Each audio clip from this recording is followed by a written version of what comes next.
coxa. A pessoa coxa é a pessoa que pende para um lado. Ela anda um pouco reto, daqui a pouco ela pende para um lado.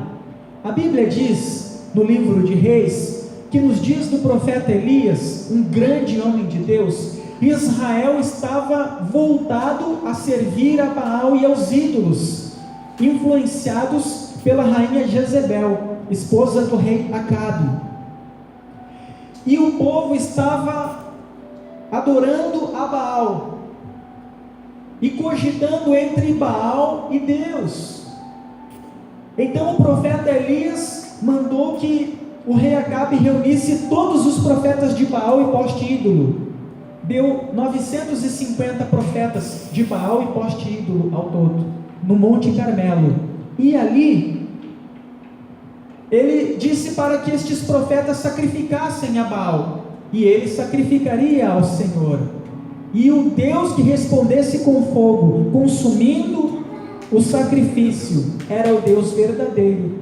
E antes de oferecer o sacrifício a Deus, após Baal não responder aos profetas de Baal, o profeta Elias disse algo para o povo. O profeta Elias disse assim: até quando cocheareis entre dois pensamentos, entre dois senhores? Até quando vocês vão cochear, ter dois pensamentos? Se o Senhor é Deus, adorem ao Senhor, mas se vocês creem em Baal, então adorem a Baal. Ou seja, o líder, o sacerdote, o obreiro que quer ser aprovado por Deus, você que quer ser usado, fazer a diferença, você não quer ser mais um no meio de tantos, você tem que ser firme, você tem que olhar para o teu alvo e marchar. A Bíblia diz que quando o profeta Elias foi até a casa de Eliseu e o chamou para ser o seu seguidor e sucessor, ele estava trabalhando no arado, ele tinha 2 bois e ele estava arando a terra. E quando Elias disse: Deus está te chamando para ser um profeta, ele pegou os bois com que ele trabalhava e o carro que ele usava para arar, ele destruiu o carro, matou os bois e assou. Porque quando ele recebeu o chamado, ele sabia que ele jamais seria a mesma pessoa.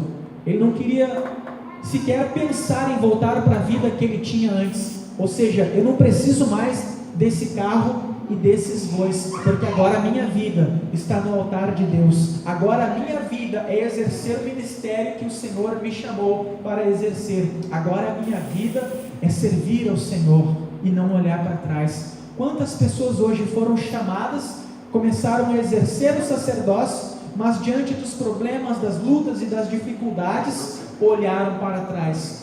Deus diz assim em Hebreus, que o Senhor não se alegra com aqueles que retrocedem, com aqueles que olham para trás. Tem pessoa que ela quer servir e você olha para ela, tem semana que ela está firme e forte.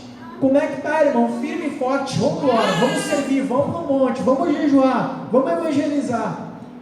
Passa uma semana, cadê a pessoa? Desapareceu, sumiu. Tem que ter constância, tem que ter firmeza, tem que ter perseverança.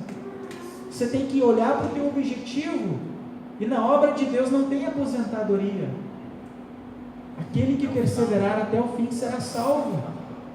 Então, não pode coxar, não pode ser aquela pessoa que ora está firme e ora está caindo, ora está firme e ora está se arrastando. Você recebeu o chamado, Deus colocou no teu coração o desejo de servir. Em Tiago diz que toda boa dádiva vem do alto, do Pai das luzes. Ou seja, não é a tua carne que quer servir. Se você tem o desejo de servir, se você hoje está aqui na igreja, se você tem orado e buscado conhecer a Deus, é porque Deus está te chamando. Não vem de você. Deus tem um projeto na tua vida e você não pode cochear. Tem pessoa que começa a exercer o ministério, daqui a pouco se levanta o problema, a pessoa larga tudo, abandona tudo, joga tudo para o ar, e volta, pega o carro, pega os bois e volta a arar. Não, se Deus te chamou, é uma estrada sem volta. Olha para frente, para o autor e consumador da tua fé. Amém? membros demasiadamente compridos. O candidato a sacerdote não pode ter membros demasiadamente compridos, não pode enfiar o nariz aonde não há chamado, e não pode ter a língua comprida. Não pode ser aquela pessoa que está sempre envolvida com fofoca, com diz-que-me-diz-que, sempre falando mal da vida alheia, sempre vendo defeitos, expondo fraquezas das pessoas. Deus te chamou para somar, Deus te chamou para ser canal de bênção e salvação. Tem pessoa que aonde ela está tem tumulto. A Bíblia diz que bem-aventurados são os pacificadores, porque eles herdarão a terra e serão chamados filhos de Deus. Então você não pode ser aquela pessoa fofoqueira, aquela pessoa que fala, que está sempre revelando o problema, o defeito, a fraqueza de todo mundo. Jesus falou assim: não saia da vossa boca nenhuma palavra torpe, mas somente aquela que sirva para a edificação daqueles que te ouvem, porque pelas tuas palavras você será julgado, justificado ou condenado. Amém? O salmista ainda disse assim: Senhor, põe um anjo na minha boca, para que eu não peque contra ti. Então, o sacerdote, o líder, não pode ser aquela pessoa que fala. Às vezes a pessoa na igreja, ela adora a Deus, mas no trabalho ela é o piadista, é o fofoqueiro, é o maledicente, está sempre falando palavra imoral, palavra imunda. A Bíblia diz que os maledicentes não herdarão o reino de Deus. Aqueles que são impuros, ou seja, não é uma coisa homogênea, é uma coisa aqui e outra coisa lá. Você tem que ser o mesmo, a mesma pessoa que você é aqui, você tem que ser na tua casa, no teu trabalho, e da tua boca tem que sair só o que edifica, só o que serve para a salvação. Às vezes é melhor calar do que falar aquilo que não vai promover a edificação. A Bíblia diz assim, que até o tolo, quando se cala, passa por sábio. Amém? Então, tem que cuidar. Se você quer ser obreiro aprovado, você tem que cuidar para não ter o membro demasiadamente comprido. Pé quebrado ou mão quebrada. A obra de Deus é muito mais do que o altar. As pessoas querem estar no altar, querem ser vistas.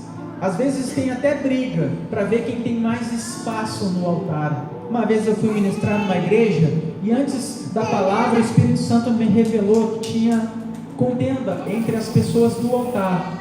E Deus me usou para trazer uma palavra de exortação, e eu orei forte. Manifestou todos os músicos daquela igreja, todos endemoniados ali, com os demônios se retorcendo, dizendo que iam matar, que iam fazer, que iam acontecer. O altar é lugar de sacrifício, é lugar de renúncia. O Monte Calvário, onde Jesus deu a vida, era um altar natural. Então, quando Deus te chama para exercer o sacerdócio, não é para que você seja visto, aplaudido, exaltado pelas pessoas, mas é para que a tua vida esteja como um sacrifício, em sujeição a Deus. Exige renúncia, exige santidade, exige humildade.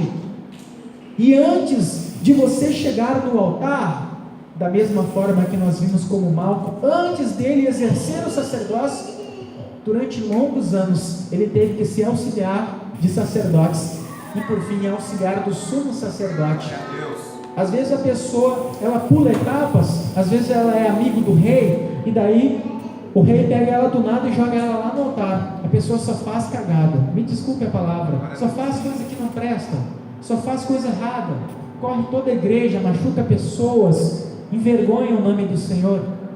Então, a pessoa, ela não pode pular etapas. E a pessoa que tem o pé quebrado e a mão quebrada é aquela pessoa que você diz: irmão, sábado nós precisamos fazer uma limpeza na igreja, nós precisamos capinar o pátio. Aí a pessoa pensa: não, mas não vai aparecer, não vou estar no altar, ninguém vai ver. Olha, Deus, ele vai te levantar quando você fizer coisas para a glória dele que ninguém vai ver. Por que Deus levantou Davi? Quando Davi foi escolhido, ele estava no meio das ovelhas, ninguém via, mas Deus via. Davi adorando, Davi se guardando, Davi procurando honrar a Deus nas mínimas coisas, e Deus olhou para ele e disse: é de uma pessoa assim que eu preciso para ser um grande líder sobre o meu povo. As coisas que você faz e ninguém vê, limpar a igreja ninguém quer. Você fala em limpar a igreja, é 1, 2. Agora você fala: vem tocar aqui na minha igreja. Quantos tem na tua igreja? Tem 6, tem 10 pessoas. Se der eu vou. Fala assim, tem 200, mas é às 3 da madrugada, todo mundo quer ir, porque aparece. Então, a pessoa que tem os membros, o pé quebrado e a mão quebrada, é aquela pessoa que está sempre dando desculpa. Precisamos limpar a igreja, vamos fazer o evangelismo. Eu não posso, estou com o pé quebrado, não vai dar, mas outro faz no meu lugar. Quando você é chamado, você não pode dar desculpas. Deus não te chamou para que você dê desculpas, Deus te chamou para que você o sirva. Amém? Quem tem desculpas não tem obras. Quem tem desculpa não pode glorificar a Deus. Jesus não deu desculpas, Ele enfrentou a cruz e venceu a cruz e a morte. Então, a pessoa que quer ser um sacerdote, que quer ser usada por Deus, não pode ter a mão quebrada.